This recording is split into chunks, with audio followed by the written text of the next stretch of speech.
রাস্তায় মুখে মজুর হিসেবে জীবনযাপন করেন, তাদের টাকা পাচার হচ্ছে।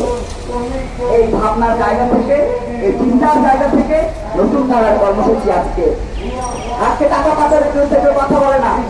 কারণ যারা অতীত ক্ষমতা ছিল তারাও টাকা পাচার করেছে, যারা বর্তমান বিরোধী দল তারাও টাকা পাচার করেছে, যারা বর্তমান ক্ষমতা রয়েছে তারাও টাকা পাচার করেছে, যারা ক্ষমতার বিভিন্ন সময় ক্ষমতার ভাগ নিয়েছে তারাও টাকা পাচার করেছে।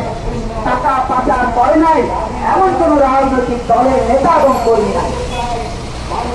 আমরা বলতে চাই, বাংলাদেশ যদি সত্যিকার অর্থে ভালোবাসেন, যদি সত্যিকার অর্থে মনে করেন দেশের মানুষের প্রতি দায়বদ্ধতা রয়েছে, ঐক্যবদ্ধ হতে হবে আপনাকে, আমাকে, আমাদের সকলকে।